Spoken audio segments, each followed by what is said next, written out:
It had created a system where it would engage in politics, it would do grassroots activities, it would Islamize society from the bottom up. The Brotherhood in the West started in the 1950s and 60s, when we have some pioneers, some core Brotherhood members from Egypt, from Syria, from other countries in the Middle East and North Africa that came to the West, and in some cases sought political asylum or came as students. The college is under investigation for failing to report hundreds of millions of dollars in foreign gifts. Saudi Arabia gave $20 million to Georgetown and to Harvard. When this amount of money is coming in from a foreign government, my first question is why? There have been over $12 billion since 2012 worth of funds from foreign governments that are flowing into the country. The countries that are donating the most money to American schools are countries with terrible human rights records. Since 2012, Qatar donated $2.9 billion, China $1.2 billion, Saudi Arabia $1.1 billion, United Arab Emirates $469 million, and Russia $137 million. And that's just the amount that's been publicly declared. Most of the money is not declared. The strategic goal of a country who's pouring dollars into universities is to affect U.S. policies. They're trying to influence the minds of the next generation of congressmen, the next generation of lobbyists, the next generation of media, PR professionals. I'm a practicing Muslim, president of Muslims Facing Tomorrow. About 3 years ago, I gave testimony to the U.S. Congress. Remove foreign extremist funding from American campuses. The thing with an academic institution is how does the money affect the education?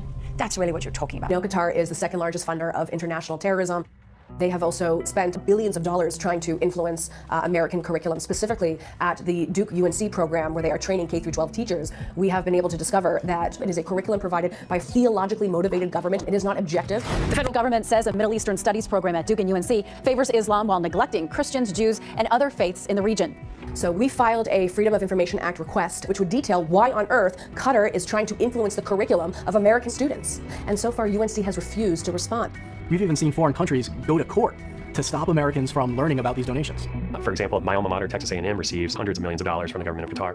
This caught the attention of an attorney who was curious about how these donations were being used. We decided we'd ask them where hundreds of millions of dollars of foreign funding were going and what kind of stipulations were attached to its use. They filed a FOIA request to get this information, but at the last minute, Qatar sued the state of Texas to block release of this contract. Texas A&M refuses to divulge. And they say that this is due to the fact that they have a secretive agreement and they cannot violate that agreement, even though this is a state university. I was surprised. How can you argue as a public university that your sources of funding and possible influence are confidential or a business secret? There should be total transparency. It's a very strange thing when you begin to see foreign countries from the Middle East suing the Attorney General of a state in a democracy for the release of information that should be public. There are a number of branch campuses from American universities in undemocratic countries around the world. In Qatar, in the UAE, in China, Thailand as well. There's this expansion happening. You've got universities, you've got Duke is in China, Northwestern is in Qatar, NYU is in Abu Dhabi, Yale is in Singapore, 70 more, right? In 2013, Northwestern University signed a memo of understanding with Al Jazeera, which was intended to facilitate collaboration between the two entities. Al Jazeera America was shuttered in 2016. Lots of turmoil centering on charges of discrimination, racism, bias, and various resulting lawsuits.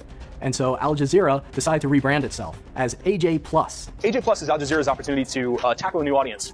Al Jazeera is one of the most influential Islamist propaganda pro-terror outlets in the world. Al Jazeera most recently got into trouble because they were promoting Holocaust denial in their videos. With a very specific purpose and goal to influence American public opinion. Essentially what was happening was the government of Qatar and Al Jazeera were hiring Northwestern University to have its students build Al Jazeera's credibility and improve and expand its operations, including on American soil. This is a war of ideas. It is not a war of weapons. Besides funding college campuses, foreign governments fund think tanks, media outlets, activist organizations. College campuses are just one element of this program. Our democracy is for sale. What you see is a corrupting influence of nationwide proportions.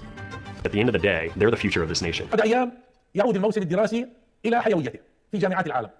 يا قادة الطلاب في بلادنا العربية والإسلامية وفي ساحات الغرب والشرق نريد تجديد الحراك الطلابي على أوسع نطاق حتى يتوقف هذا العدوان المجرم ولكم الفخر يا شباب الأمة ويا أحرار العالم.